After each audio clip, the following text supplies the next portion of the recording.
Hey, what's up everybody? I'm just making a short video on replacing my idle control valve for a '89 Honda Accord. I sound a little congested, a little bit ill, running a fever.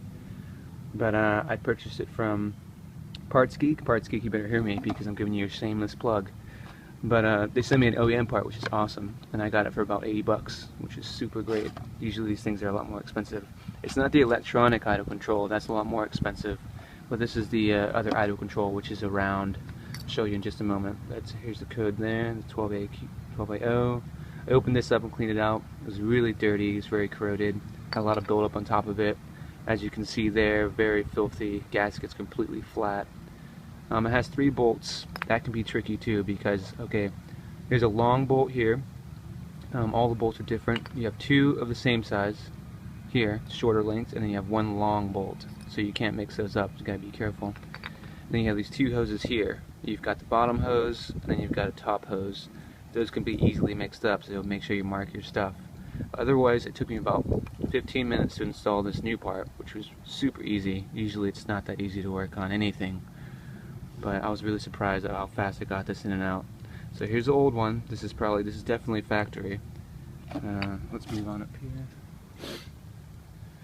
And here is the new one that I installed. I haven't tried it out yet, so I'll be posting another short video about how I did that, but it looks great. It's all brand new. I haven't replaced any of the hoses, but I mean they're pretty beat up, but they seem fine and they fit pretty snugly back onto connections again. Let me get over here. And again, this is for an '89 Honda Accord LXI.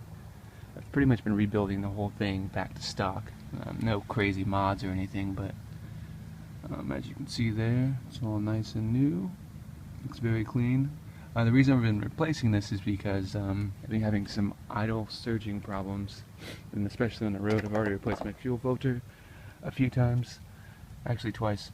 I thought that was a problem, and it did go away, and temperature changed, of course, and it kind of went back to surging. But hopefully this fixes my highway surging problem that happens every so often depending on temperature or how the car's been running all day. And I also replaced this air sensor over here. If I can really see that, but it's the one with the white cap. I replaced that. There's a white label on it. That didn't really give me much change. A little bit, definitely made a little bit, because the OEM one was of course very, very filthy and messed up. But hopefully after this test run, my surging problems at stoplights will disappear and I won't have any strange idling problems, and especially loss of power, because every time I get my inspection every year, I definitely have to replace my O2 sensors because one's gone bad, and that could be the culprit. And I replaced fuel injectors, distributor. I've done the whole ignition system period. Done a lot of maintenance on this car. I actually just finished the interior. I'll post a video for that later, but for right now, this is my first video for this idle control valve, so we'll get to that. Thanks.